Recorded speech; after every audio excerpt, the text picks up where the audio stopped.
and welcome to Nerdsplaining Podcast. I'm your host, Eric Da Silva. With me, as always, is my co-host, Jose As Romero. usual, happy Nerd Day to the Silva family and all the nerdies and their families out there.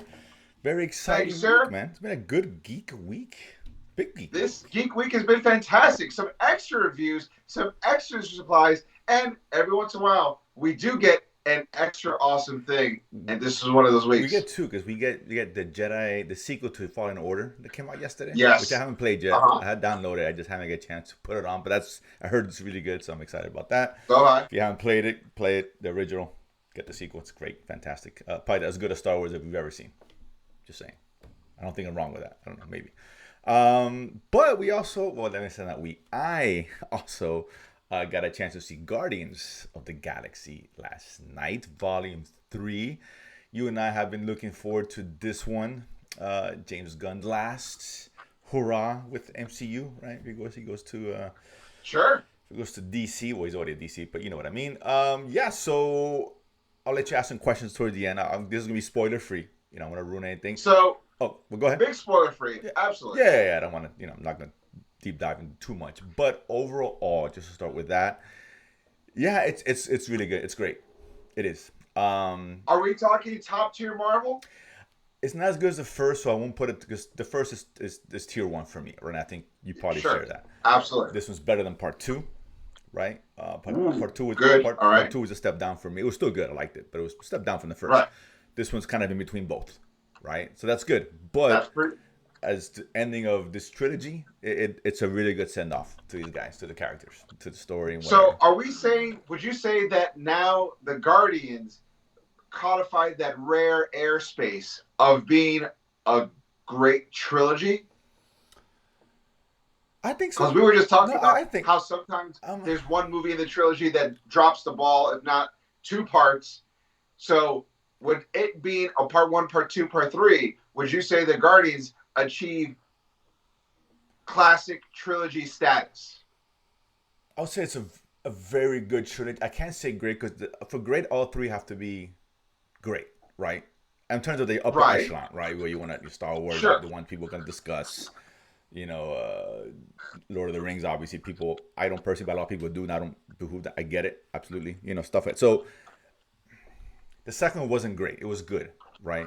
This one is close to the great. I'm not. I have to see it again just to really. I don't want to make any jerk reactions. Oh, the greatest thing I've ever seen. I hate doing that. It's good. It's really good. It's a lot of fun, right? It's just as aside from the Suicide Squad, right? This is James Gunn. This is the classic James Gunn style film without having to go the R-rated, which he's probably better at. You know what I'm saying?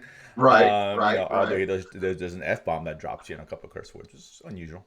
Right, saw that. Yeah, so but it's just your classic James Gunn humor, the creatures, that style, it's just his stamp on it. And like you and I talked about, right?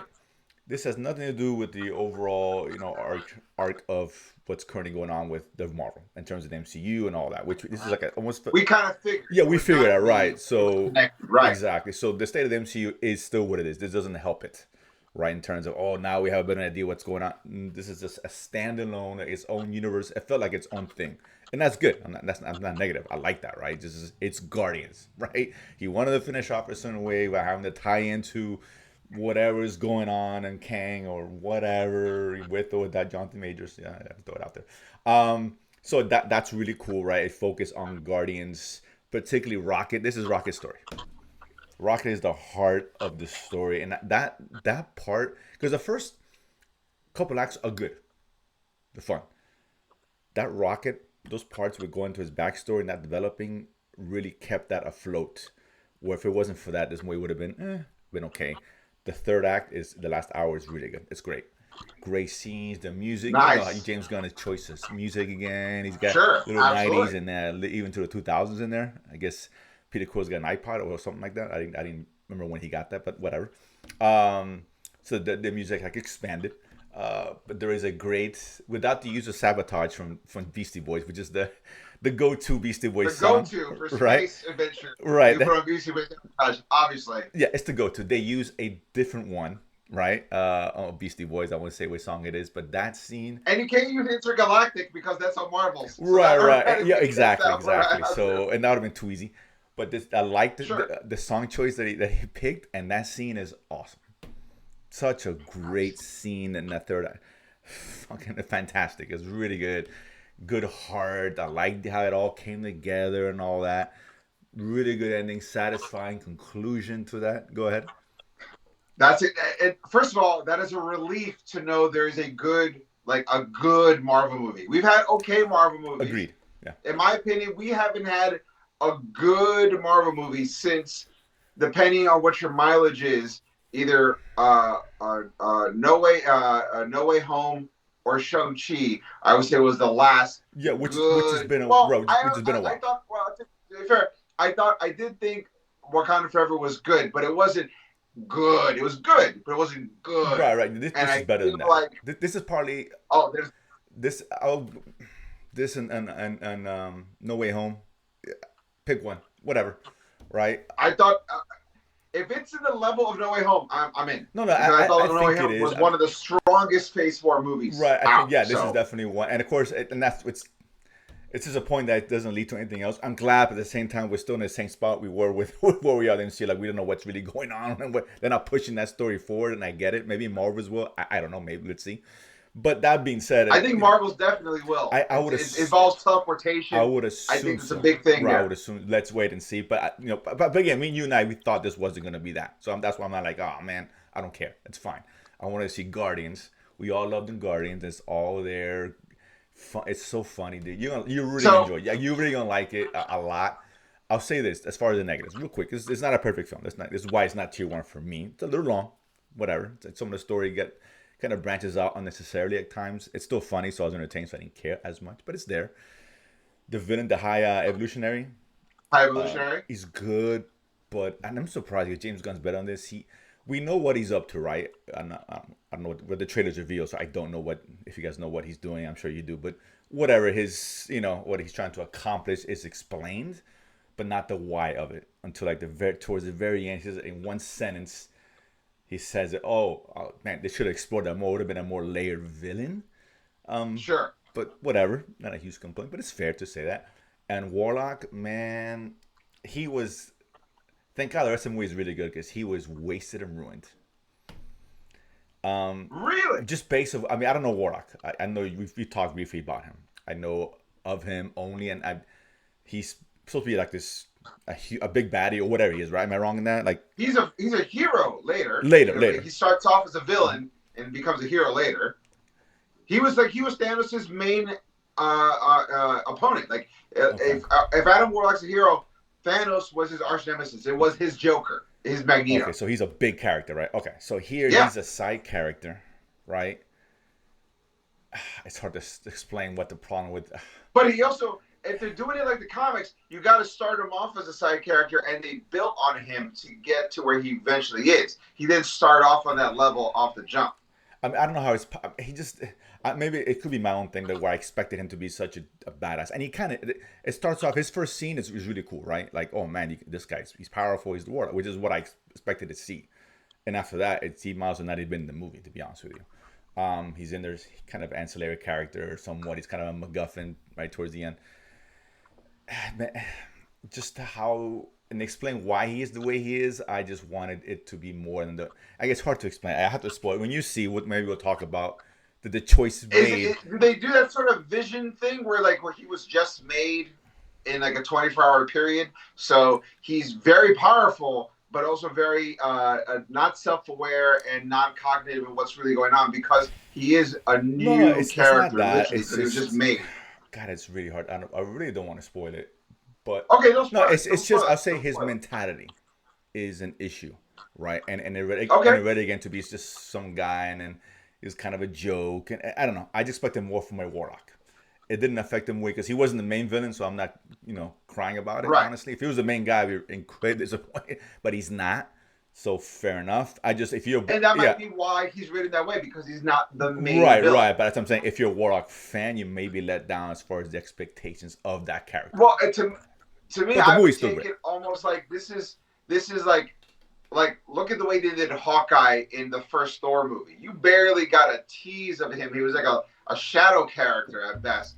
Black Widow was done as a spy that they showed a little bit of her awesomeness, but not like the level of the character she could be. So if they're doing that Marvel side introduction thing, I will almost be okay letting it slide because you're introing. It's a soft intro, so you don't have to have a hard. Like, I don't think this is the character's he's not start. going to be how things ended up, and they do kind of show his story where he ends up at. I'll leave it at that. Sure. He's not a major player in MCU. You know, he's not going to be the big baddie or big. It's not set up like that at all.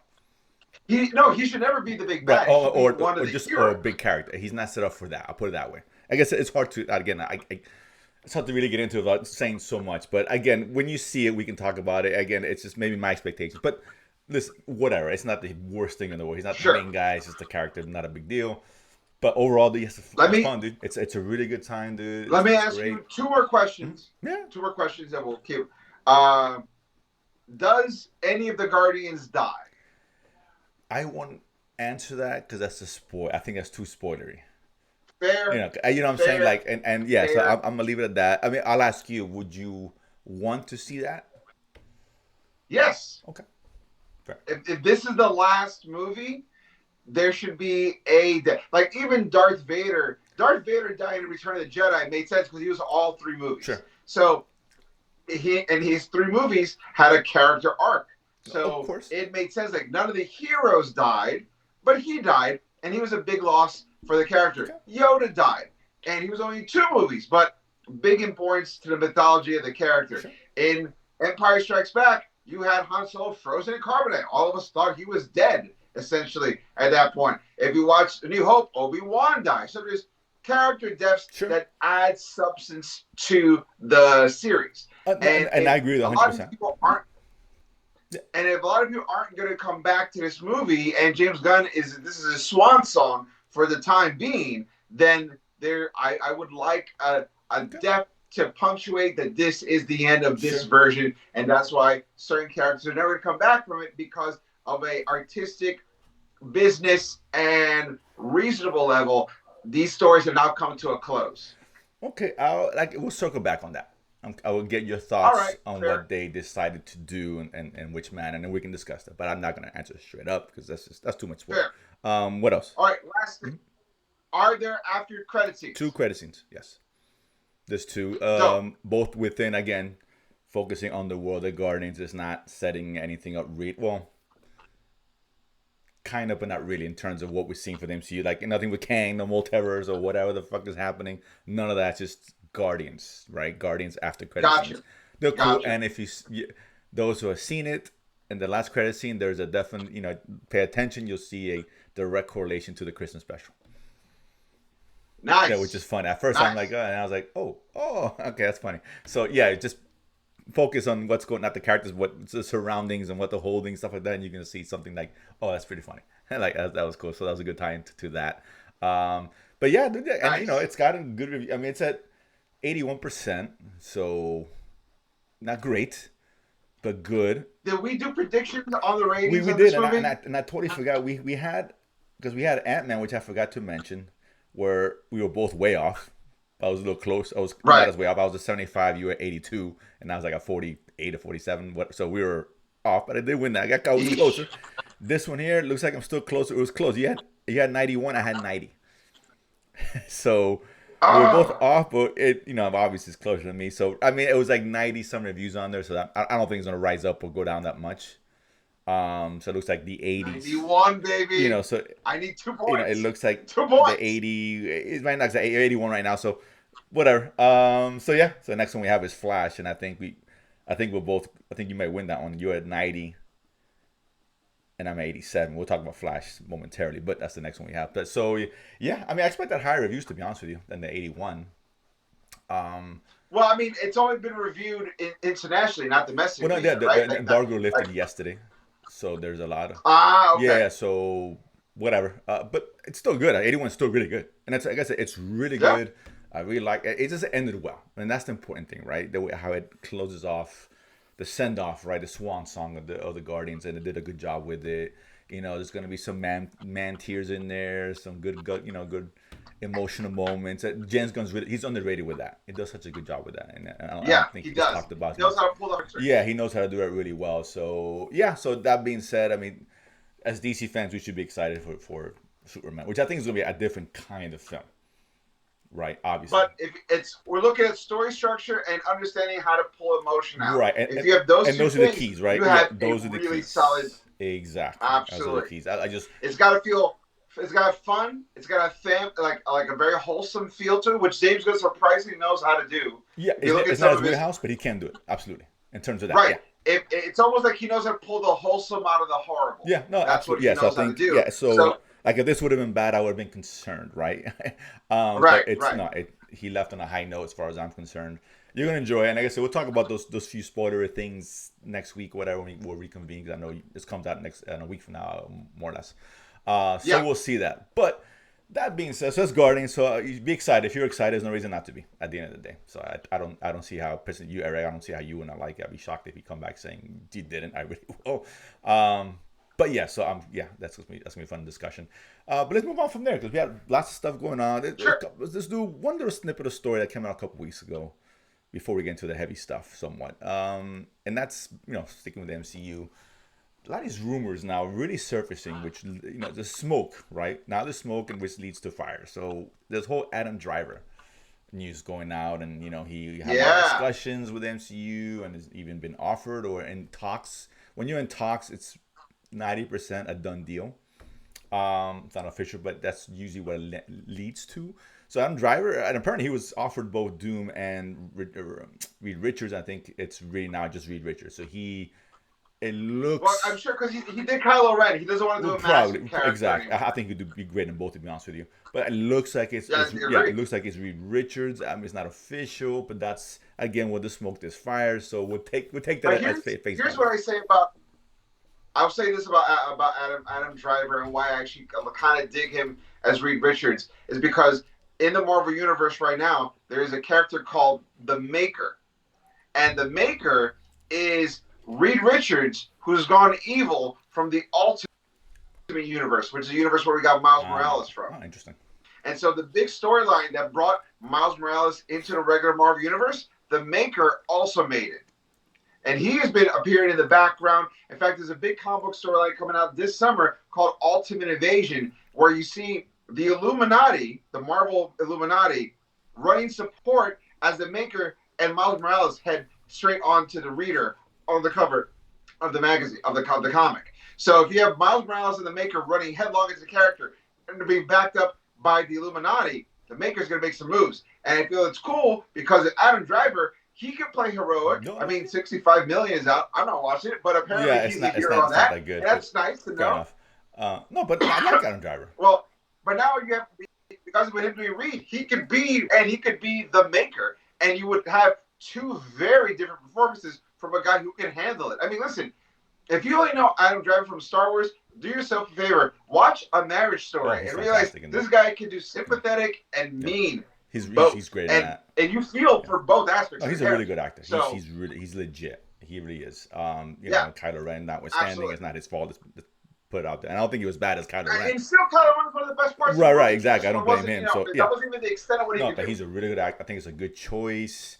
He has that look of Reed Richards. Okay, you buy it. He's got the feet. He's a big guy too. He didn't look it. I mean, well, he looked kind of took his shirt off. That one stupid scene, whatever. But yeah, he's fit. So okay, he can make high pants. Work. So I like it. All signs point to it's true. So it's a good choice.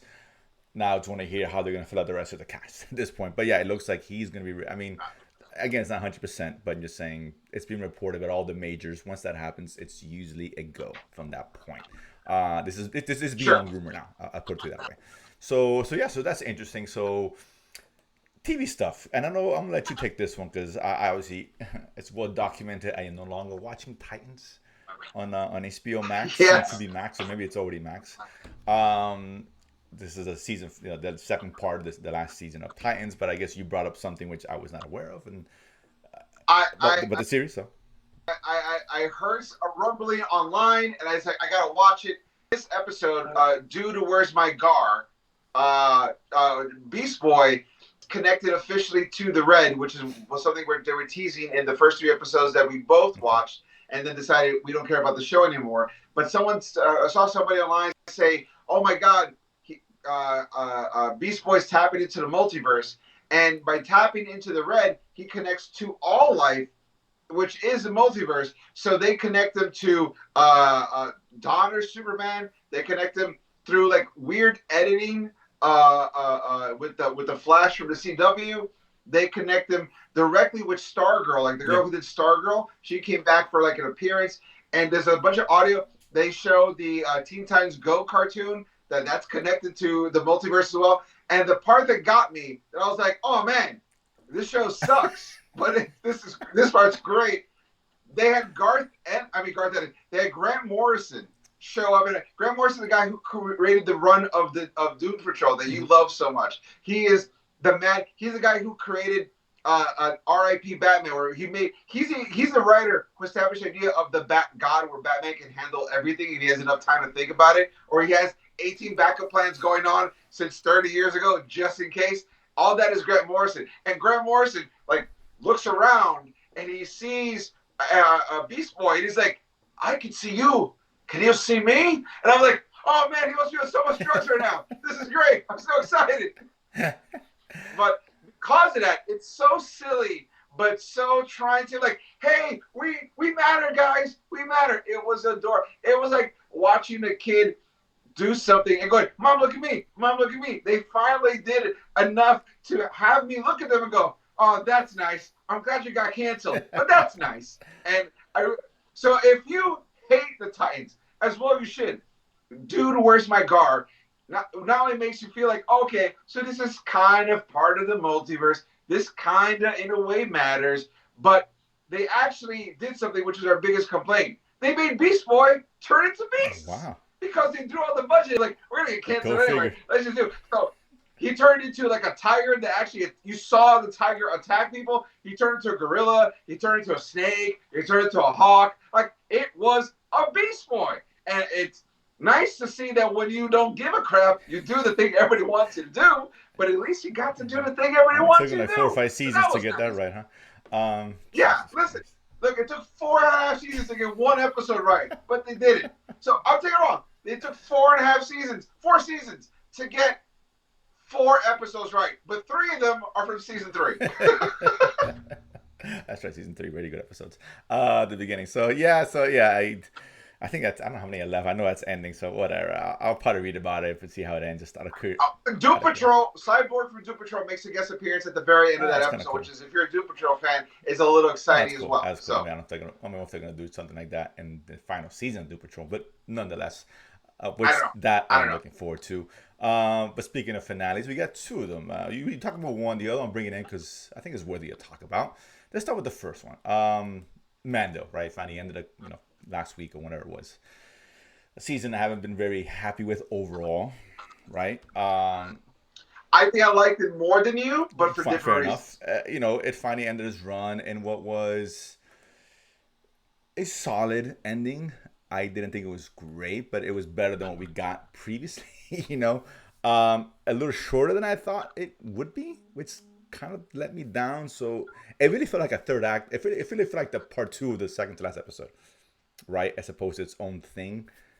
Not a huge complaint, but right? It did. I heard rumors that the 7 and 8 were supposed to be one big episode, which they would have played better if you saw it all in a row. Made 1 hour and a half or whatever, how long it is, and so it's kind of odd, but it was fine. Some cool. It was good eye candy, right? It's a lot of style or substance, right? Some cool visuals and little fight scenes, and then the jetpacks. That's cool. Moff Gideon and all that. And I like Mando's version of the raid. Oh yeah. He had to go through those barriers, and they kept dropping it. I was like, yeah, Mandalorian raid. That was kind of cool. It had some good visuals. It was there. It just. And particularly because I think I saw the finale we're talking about, the next day, and then juxtapose it. It's just one really built up stakes, and you felt it, and the emotional weight. And this one you didn't. It was again style or something. Not terrible. It was a fun episode. I think the way it ends, I like how it ends because it goes. It seems like it's setting up back to what Mando was and should be. There's more kind of adventure, serialized kind of thing. They're gonna go on just them two doing what they do. So fair enough. But yeah, no big surprises. We didn't get the cameos or whatever setup we thought we may see in this one. I said it was fine. I didn't hate it. It was entertaining, but I don't want to say it salvaged the season. It made it a great season, but at the same time, Yeah, I mean, I thought it was a good season. One of the episodes that apparently is the dividing factor within so many Star Wars fans is the Jack Black Lizzo episode. I happen to like it. You happen to not. It's just one of those things. I will say I loved a lot of the shot composition in the last two episodes. They had some really fun visuals. Whether it was watching Axe Wolves go through the stratosphere from like the behind the scene, behind over the shoulder camera, I thought that was cool. An amazing shot. Whether it was the Mandalorian air battle, which is super cool. Yeah. I love seeing Mando to go through not only his raid hallway scene, but also that battling the Praetorian Guard with Grogu doing his force movements. Right, I thought it was really fun. Yeah. Watching Paz Vizsla die, that was a big heartbreaker. Like these two episodes was much more in line with I think what everybody wanted to see with a season 3. We were hoping more of a not as hard as it came, but like a Game of Thrones, like different factions working with each other and how's it going to be. And they just kind of told the very like almost like in boxing terms, all the storylines are jabs. Like this goes here, this goes there, this goes there, and it wasn't like they didn't work the body. They didn't there was no around, haymakers in there. Set things up to kind of get you, yeah.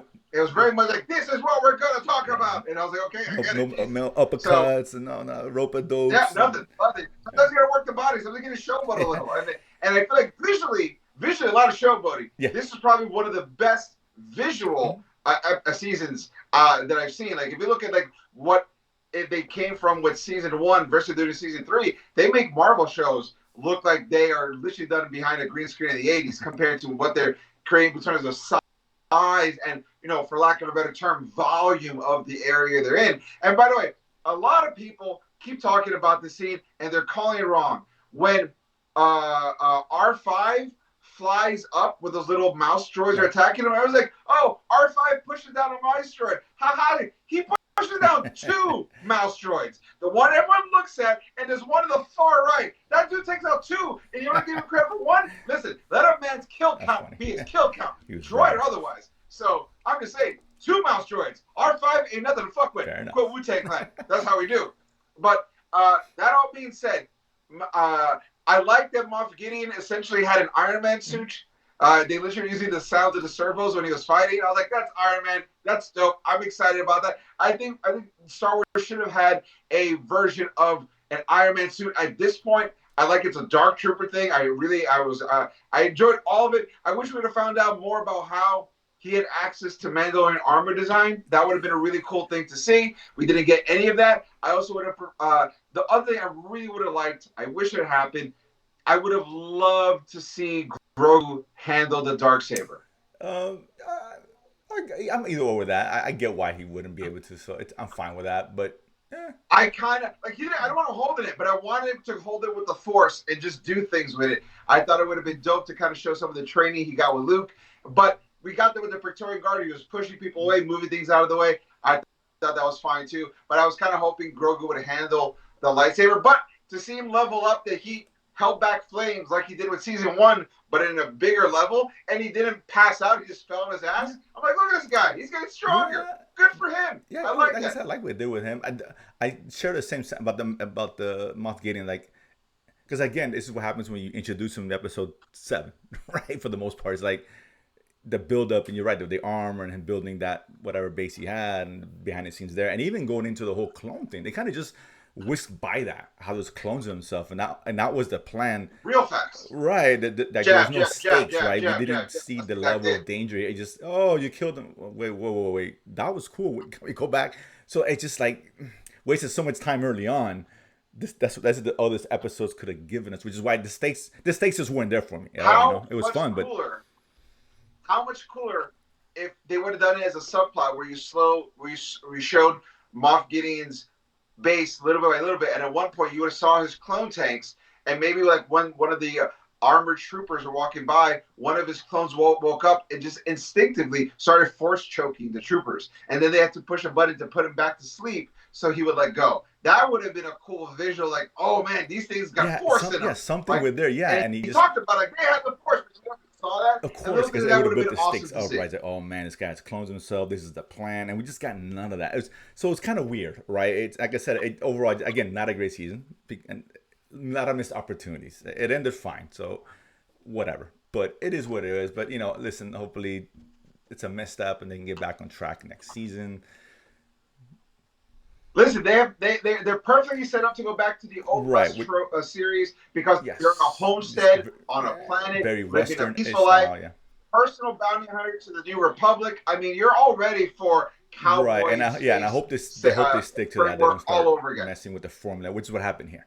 The mess with the formula, it just didn't. I give Right. them credit for trying, and I don't have a problem with that, but it just didn't work. Right, they just didn't execute it well, and that's just how it goes. But yeah, overall, fine. At least it wasn't a disaster, which was heading towards a.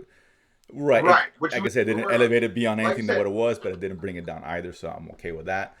They sucked the landing enough that you're like, okay, Right, a little wobble. They wobble a little bit. I didn't like how we got here. You give them a 7 from the judges or whatever the case is, and kind of move on.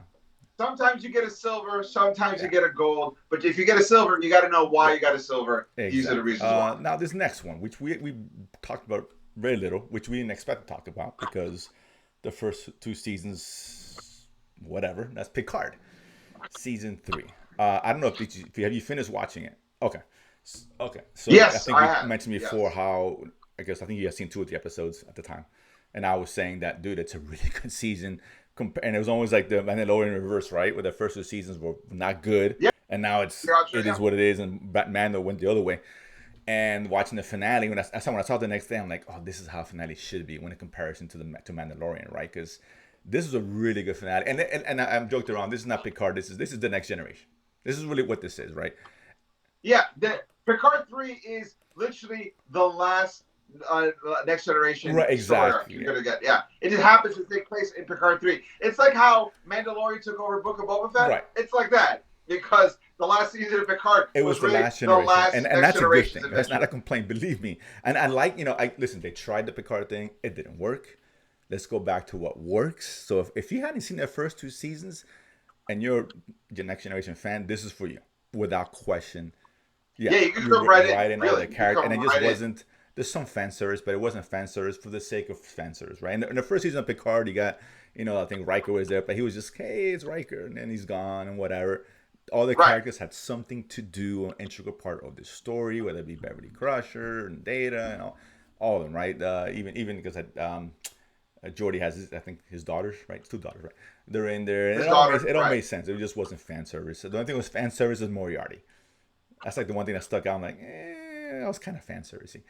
But everything else, it fit just fine. Really good season, really good ending, and this is a really good the ending it deserved to get for this next generation, because the first series ended great, and the movies came out. And the first one was okay. First Contact's really good, and the next, First Contact's really terrible. They deserve better than that, and they got better than that. Did. Very emotional. Had the weight on. They had the weight. Really good, man. Absolutely high recommend, dude. What do you think about the finale, dude? I'll put it this way, and I'm going to ask you a question, and this will dictate how big of a Star Trek fan I apparently am, while at the same time am not, but also what I appreciate it. Okay, so the last episode of Next Generation, I believe, was To All Good Things, where Picard gets lost in time, and Q is showing him, Q is showing him so he can get back to it, learn to appreciate his life by recontextualizing his whole life. I believe that in To All Good Things, it ends with them playing poker. And doesn't this series homage that, right? At the end? That when I was watching the scene, I'm like, I knew it. I was like, is that an homage? Are they doing To All Good Things? And so, because of that, that's why I say you can watch Picard season 3 with no context of season 1 and 2. If you're just a Next Generation fan, you're going to dig it. Some of the characters become side characters here, which is fine. They kind of, I say retcon what happened, but whatever. If you just started watching it, whether it be 7 or 9, which you know from the other series anyway. And I forgot who was with Worf. And Worf is great, by the way, in this season. Worf is awesome. Worf, listen, I was surprised. The fact that they made Worf mellow caught me by surprise. I'm telling you right now, And but it kind of makes sense when you're like hardcore warrior. You kind of tend to mellow out when you get older, and I kind of like that he became very. Yeah. I But like he was that still for he him. was still worth at the end of the day when it needed to be, right? Yeah. Yeah, of When the time course. came, But weirdly okay, enough, there's Warframe. do you notice that everyone there had essentially aged up to their versions of being old that they did in the series before? Like they all kind of look like they Yeah. did when they were playing old people in Next Gen. I was like, you guys are like almost I know. weirdly Man, that's good for them. I make simpatico that with department those back things. in the Yeah, day. But yeah, listen, it was a fun seriously. show. Really good. It was a good callback to, I know they went back to the well, the Borg, and all that, but it's fine. It fit. I think if you're gonna wrap up Next Right. Gen, So you have I to get do it. more. I It's totally just understand. That's like why I didn't mind it. It's like, okay, all right, fine. And it was done well. It was cool. I like how they spun that storyline and what the yeah. droid does here, as opposed to what you used to see him do. That was cool. It was really good. Really, I was incredibly surprised at how much I enjoyed this, man. And like I said, who would have thought we would say, oh, Picard is better than Mandalorian? I mean, who would have thought that 2 years ago? I just I at didn't see all. that coming. I mean, I heard me. to I've be been talking fair, for months how people have seen that talked to me and said that it was really good. But even then, I didn't think it was going to be this good. Like, okay, it's good, man. It's really good. It's look, really is Picard good enough that I'm going to buy the action figures based on the season? no, of course not. No, but it is It's really really good. yeah. If Mando still like. I'll put it this way: when I finished watching season 3 of Mando, I was like, well. I'm going to have to buy that Moff Gideon armored figure because that looks awesome, and that's just where I'm at. yeah. I watched Picard, and no part of it. Me thought I can't wait to buy old Data. Like that's Oh, not. oh, fat Data. I don't know how Data gets fat. He's a robot. But whatever. What are you gonna do? I thought I was like, man, well, how does he gain weight? Whatever. In the He don't future, even eat. imperfections that make you perfect. That's I know. I how mean, it is, Jose. you're limited by the reality of it, but it is kind of funny thinking about it. It's like, why is he fat? Whatever. I'm gonna get Kung Fu Grip Old Worf. That's the one I But might get. we was pretty cool with his I might get that one. sword size, whatever you want to call them, whatever. I forgot what they called them, but those are pretty cool. And that was a funny scene. The King of Blades. Yeah, and it was cool when the number one, what is his name? Riker tries to pick it up and he can't. Oh, it's incredibly heavy, and Warp is just wielding like his paper. That was a funny little scene. But yeah, very good, man. Yeah. Man. This is the next generation love letter. If you guys are into the show, if you haven't seen the first two or hated the first two seasons, I get it. This one would change your mind, no doubt. And a good fading from the ending they needed because they got a great ending. They fucked it up, and now they kind of brought it back. And okay, let's just get closure to the way this is. So well done, absolutely. So that was really cool. I feel like Picard, in a sense, is kind of like the Avengers movie. The first Avengers, Infinity War, Endgame are great. Age of Ultron, it depends on your mileage. Picard, maybe you like the first 2 seasons, but if not, just watch this. Oh, you don't have to watch the first two. And whatever they reference to, they kind of explain, and particularly what happened. Which I like. Because something happens with Picard. Very easily, diegetically in the series. Yeah, it's not just. What? Season 2. It didn't assume, what happened to Picard. It kind of goes over it. It may go a little over your head, but it's not that important anyway at the end of the day. It's fine. This is your fresh watch. Whatever. Watch the end of the original series and watch this, and you're fine. But very cool. So very happy to see that. Let's get on to the big stuff. The big stuff. And we won't spend a whole lot of time here because there wasn't a lot of news per se, but a lot of cool stuff shown. Of course, we had CinemaCon, big event in Vegas yearly to the theater owners and all the press and etc. Very expensive to attend apparently. It's like I think like $1,200 or something. I don't know, just for tickets. And it's just way too much. It's not Comic-Con. You spend $70 for a day. But either way, so CinemaCon came out, so we knew it was a lot of stuff. We knew they're going to screen Flash, which we'll get to in a moment. We'll kind of break down some of the big key things from each studio. Go. So Sony, right? Sony went first. Sony. We like Sony, kind of. But they gave us some footage of Spider-Verse. I think another 15, 20 minutes. I heard really good things about it. We know it's going to be good, so I'm not worried about it. And what they showed from what it was explained to me, it sounded pretty cool. So I'm excited about that. I won't spend too much time on that because we haven't seen the footage, to be honest with you. But there was also, the interesting one was Craven. Where they talked about Craven, actually shown some footage of Craven, which I forgot was coming out. I know we talked about it. And what they said was, this found very interesting, is that it's rated R. Which I did not see coming, to be honest with you. Me neither. And I was like, oh, okay. Especially because Let There Be Carnage was PG-13. I'm surprised they're going R for Right. I rating. mean, if I need an R, Venom needed an R, right? So maybe they changed it. Whatever. Something happened somewhere. It's like, let's just go rated R. I guess I'm not familiar with Craven, but I assume it lends itself to the character. But I heard some of the scenes. Kinda, I mean, vaguely. I don't know, but I mean, apparently from the footage that they showed, Aaron Taylor Johnson is ripped, but good for him. Oh yeah, I heard he's ripped. I heard he juiced some dude's nose off and then spits Yeah, at it the was camera. eye. It was his That's eye. It when was he his becomes eye. I think he Craven. chews the eye and spits Oh, it it's out or eye, something. yeah. So it's So violent. This one is very violent, which is cool, right? And I think they're saying he, excuse me, he. It's not an anti-hero per se, but he's not gonna be an anti-hero. As the movie progresses from what the guys they were talking about the film, he will become the villain or whatever by the end of the film. So it's clear it's not going to be a Venom. We kind of that's kind of cool. I like right. So that. it might be off in good intentions and end up being something else. So interesting. So So it's like, are they saying it's going to be like the superhero version of Breaking Bad, where first you maybe feel bad for Walter White, and then he becomes the one who knocks? maybe I'm all for that. Maybe little Jesse, Craven bitch. I'm all for that. So Yeah, bitch, Craven. bringing Gus again. So yeah, it looks interesting, and it's surprising. That's kind of a surprising news. I didn't expect that at all. So I mean, yeah, where they go from here, I mean, if this Morbius, it could very well be Morbius. Let's not kid ourselves, right? Listen, if it's just as fun as the Venom movies, I'll take it. I don't need more of that. Just make Right. it as That's fun like as the the Venom bar for movies. something. Just give us something The along bar those is just lines, fun. right? If it I've given up on good. no, Just right. be If fun. it's good, even better, right? Hopefully, but that's like a pipe dream for now. For Sony, it has to be animated to be good. Obviously, Since this is live action, yeah. If just it give can be me Venom, just give me fun. Not even good, yeah, just it's fun. Venom. I can live with that, right? A rated R version of Venom. Just, which is yeah, thinking about it now. Why didn't they make Venom R? Whatever. Maybe they will now. Because Venom's maybe the black. well, You're racist. I'm telling you right now. maybe the next one they will. I don't know, but I would assume it would make sense to make Craven the villain, and then have him go after the big prey, i.e., Venom. That would make sense, right? I don't want this fucking anti-hero. We got one anti-hero in Venom. Let's leave it at that, right? He needs someone to fight. And I heard a rumor that the villain, the start-off villain, is actually the Rhino. Rhino. Yes, correct. Yeah, at the end they kind of showed some scene describing he was kind of transforming into the Rhino or something.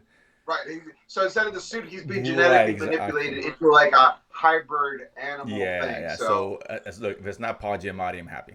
Sorry, Paul Giamatti. I like you, but damn, that was terrible. Let's be honest. I think that was the director's choice, and I think if Paul Giamatti comes in with a good director, you can get a good Probably, performance out but of he stuck with it. It is what it is, right?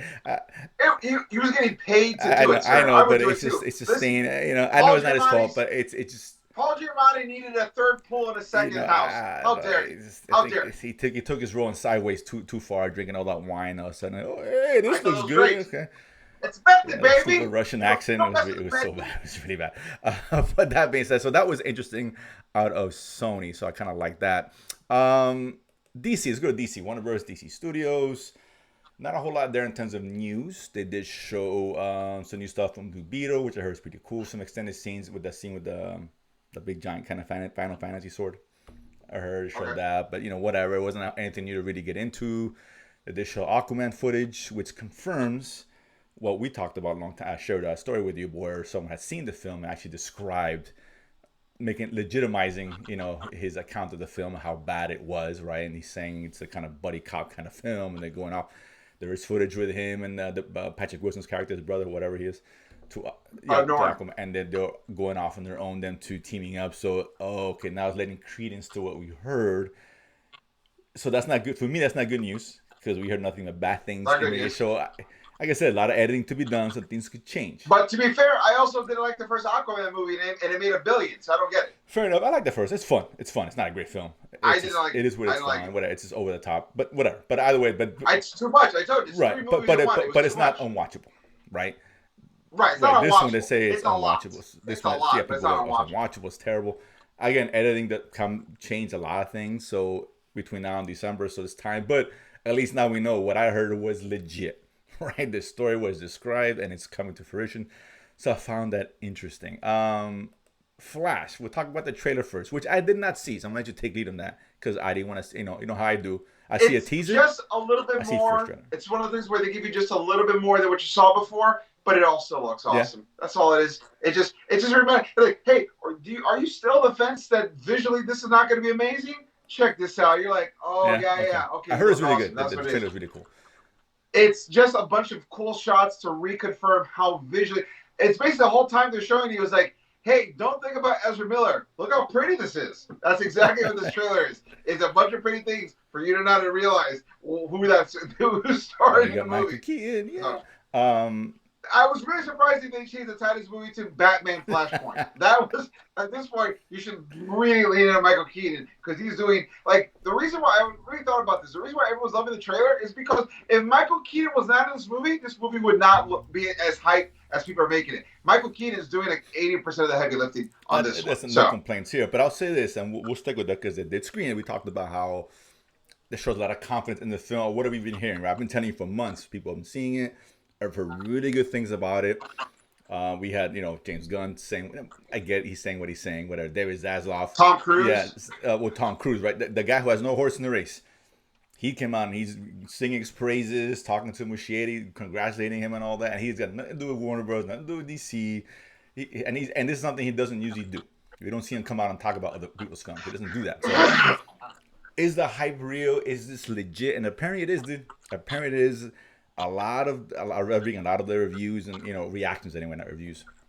A lot of people are calling it one of the best ever. Bold statement. Once again, I feel like I gotta wait to see it, but I feel like people are confusing the nostalgia and excitement of seeing a really good Michael Keaton Batman in a movie that, because DC has done so many bad movies, I feel they're conflicting. Like, oh, this is finally a good movie. To what a great movie! But I feel like there's a lot of emotion. I've seen a couple of reactions from that people I don't know, but I'm saying that I trust, or that I've seen before. I see they were there. Let me see what they say. And it's really positive, and they're very hard on DC. They're comic book nerds like you and I, right? A couple of channels. They were singing its praises. They were singing his praises, saying everything worked. And they were praising Ezra Miller, doing his dual role here. They're praising Michael Keaton, of course, because it's Michael Keaton, come on. But saying Supergirl was great. The story was fantastic. A lot of surprise. It was funny, like legitimately funny. People were laughing, and they were saying it did some really funny scenes. It said it's for you're a cinephile. It's really great because there's a lot of old 80s reference movies that they talk about, which you have to know, be in the know to understand what they're saying, which is cool, right? For you and I think we'll fit that bill. But I did talk to two friends of mine, like personally, I know who I trust. We don't always agree, but they're fair, right? They don't get excited one way or another, right? They kind of tote in the middle. So I asked them, I first should have said, is this one of the greatest of all, right, as it's being touted by some people. So one guy, both of them said no, it's not the greatest of all time, which I'm fine with. It doesn't have to be the greatest fucking comic movie of all time, or in the top 5. I don't care. Right? That's rare. Let's be honest. But one guy said he didn't expound too much. He said it's great. The other guy said it's the best comic book film since Endgame. DC Marvel or whatever. Wow. So this is guys who I know person who are fair and don't overreact. Right? They don't get caught up in the nonsense. They're not. And Endgame is an amazing right, so this movie. is the best since then, and just is. I think I didn't ask the other guy. The other guy asked, "It's obviously the best DC film." He said, "Yeah." But I know it's a low bar, but there's been some good DC films. But yeah, he said he says legit. He said, "Believe the hype." It's really. He said it's great. Not just good. He said it was great. The way it wrapped up. He said the emotion, the stakes were there. Surprisingly enough, he said he was laughing a lot in a good way. The action scenes, particularly the beginning, is something he's never seen before in movies. Okay. And I heard that from people that I don't know that mentioned the same thing, but the intro was wild and inventive as hell. So yeah, this looks like it's legit. Tom Cruise, don't lie, right? So that the credibility of Tom Cruise, he didn't James Cameron this shit with Genesis. Hey, how great this movie is, and it sucks. He was telling the truth. I mean, whether you think it's great or not, that's a different discussion. But I'd be surprised if you and I say this movie sucks, based on all that I'm hearing from all these nerds. So, so that's good. So yeah, it's legit. I mean, James Gunn may be over exaggerating a bit, but nonetheless, it doesn't mean that it's not good. So I'm excited about this one. I'm really hyped. And it's named just Michael Keaton, right? They almost talked about everything else but Michael Keaton. That's great. Right, which is great. So yeah, absolutely. Someone did say it's the best Batman fight scenes are in this film, even more than the I mean, some of the trailers, the first trailer we saw them in the Right, silo, that just was really whipping cool. around. Yeah, I heard. It looked Yeah, pretty awesome. some of the Right? scenes Yeah. of Batman are even better than. I think what you were Batman v Superman, and I get it, but the warehouse scene is badass. It is, right? Yeah. The saying, yeah, Yeah. it is. There's just no doubt. The saying is even better than that. So, Ooh, okay. bold All statement, right. because that's a really Sure. fucking good scene, right? The movie may be garbage, but that scene is fantastic. So yeah, I so agree. excited about that. So that's good. MCU came out. That we'll do that next. Nothing. I heard they gave everybody dick. Is exactly what happened. They said bend over. They showed the same trailer for the Marvels that they already showed. No new footage. What was the point? And they showed a mini clip from Guardians. That was it. So. Well, I think they were smart about it because, like, look, DC and Sony are trying to impress you and everything. We know Guardians is a lock. It's a week away. We're not going to show you anything. Wait your own day. And then Marvels, you can wait because it's going to be because of how good Guardians is. I still think they could have pushed more. So just chill out. More on Marvels than they know, because last year they had a great presentation. They really did, and they showed a lot of stuff that hasn't come out yet. Well, a lot of studios do that, right? They get 20-minute clips, 10-minute clips, but I'm gonna sneeze there for a second. I sneezed too, so I got again, I went away. So sorry about that. But yeah, but they kind of skimmed on that, so it is what it is. But sticking with Disney, they did give us, like, for example, the one thing they do is give us footage of Indiana Jones. And I heard it from what people told me. It feels like Indiana Jones. That's a good thing, right? They show like one extended action sequence and all that. You seen the trailers where he's jumping from one little car to the other. I think in India or whatever. I don't forget where they're at. With Phoebe Waller, whatever her name.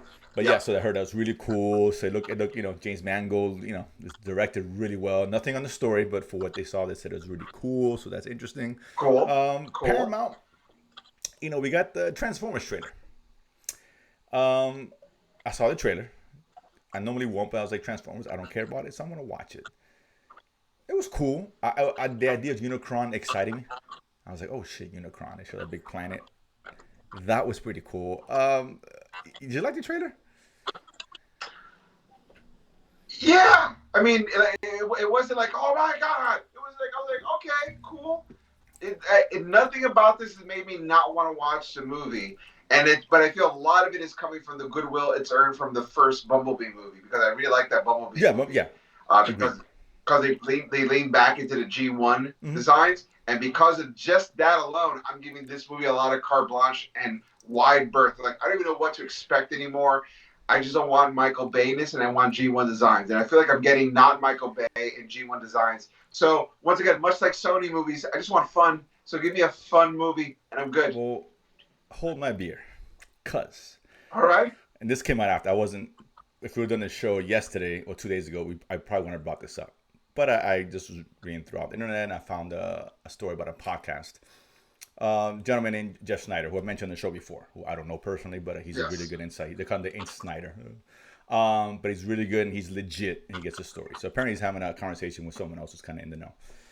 He was talking about Transformers, and I found it interesting. I'm like, oh boy, here we go. So according to his sources, which is as reliable as you can get as far as in terms of source, he's saying this movie is a disaster.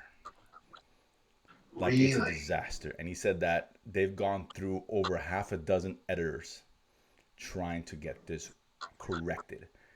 The guy he's talking to, I forgot his name, he said, oh, you know what, my sources kind of were telling me the same thing. So this seems legit that it's saying it's so bad and so terribly put together. They're trying to do the best they can to give us something decent, dude. That doesn't bode well. I mean, could they salvage it? Sure.